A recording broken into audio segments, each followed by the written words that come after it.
Hey, what's up, boys and boys? It's Aaron. This week's topic is transgender people in the media. I found this topic to be kind of tough. I've been trying to think of the best way to discuss how I feel about it, and the best word that I've come up with to describe it is disappointment. Basically, I'm just hugely disappointed with the lack of representation in the media in general, and as well as the way that trans people are portrayed on the rare occasions that we are represented in more progressive media. I'm disappointed particularly with the fact that trans women are still seen pretty much entirely as a joke. That while men in drag is becoming a little more widely accepted, trans women really are not. I'm also disappointed with the very few trans men I have seen in the media and the way that they're portrayed. The main two that come to mind are the character Max on the L Word and Chaz Bono with his documentary and his book. As far as Max, I feel they really painted Max in a way that was not only stereotypical but exaggerated. They show a little bit of his vulnerability, such as, in sexual situations and stuff, but really show no insight as to why that vulnerability is there or what that dysphoria is really like for him or anything like that. They also really played up the whole idea of him wanting to be tough and wanting to fit in rather than actually wanting to be himself. They play up the whole hormonal rage thing, which is just obnoxious. And then after all that, they go straight for the shock factor by having her become pregnant. And while I do think that that's a great and progressive topic to be talking about in the media, it really wasn't done respectfully. I feel they portrayed it more as a freak show and a spectacle than anything else. The one person in the show who appeared to have a non-binary gender, a male-bodied person who identified as a lesbian by the name of Lisa, they were there for half an episode. The character was completely seen as a joke, and her sexual encounter with Alice was completely seen as a joke. Ivan was there for a little longer, and I felt that was a tad more respectful until Kit walks into his room, sees his packer, and then bam, that's the end of the character. So it kind of just avoided that whole topic altogether. As for Chaz Bono, honestly, it really irritates me that he's this face for the trans community, and particularly being the only famous trans man, at least that I can think of off the top of my head.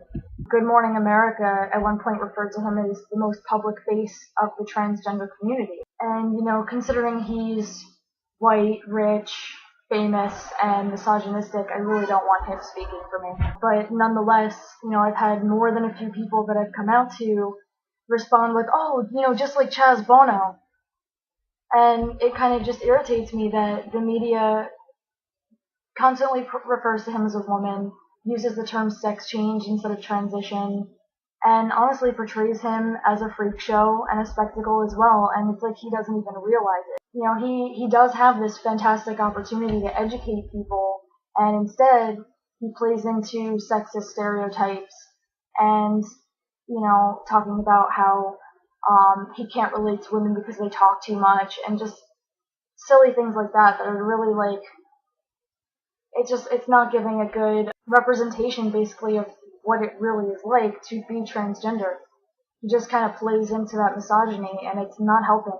And even his book is subtitled The Story of How I Became a Man, which in itself is misleading, and it implies that this whole thing is a choice. He also completely glosses over the pain and difficulties and inequality that the majority of trans people face. And that's because he is rich and famous and privileged, and he never will actually have to face the same obstacles that most trans people do.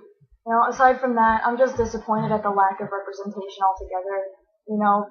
Example, Glee is supposed to be the LGBT show right now, but it's pretty much a classic example of how the LGBT forgets about the T. In one episode, apparently, I don't watch the show, but I had heard that in one episode they used the word hermaphrodite as a joke, which is highly offensive to intersex people, and in the context, you're not really sure if they're actually referring to intersex people or trans people or what. It's basically this joke of something about a woman having big hands and saying, oh, people thought I was a hermaphrodite because I had big hands. And they harp on this joke and they really, play on it, and it's just so unnecessary for a show that's supposed to be so progressive and so anti-bullying and accepting and whatever. The Rocky Horror Picture Show episode, which of course you knew I would have to say something about, they make the main character of Rocky Horror, Frank, who's originally supposed to be a male alien in drag, for those of you who have been living under a rock and haven't seen the movie, they make that character played by a girl and completely cut out anything having to do with transsexuality, including one of the biggest songs in the show. So it's just easier to just pretend that part doesn't exist and, move right along and let's just do the fun, happy stuff. So, that's my 2 cents. The overall theme of my views on trans representation in the media is just a big disappointment, and I really hope that can change in my lifetime. The best I've seen is some documentaries on Logo, which is great. It's a great start, but I just wish that there was more out there as far as mainstream media. I know I probably wouldn't have sought out those documentaries if I weren't trans myself. That's all I gotta say. Catch you guys next week. Peace out.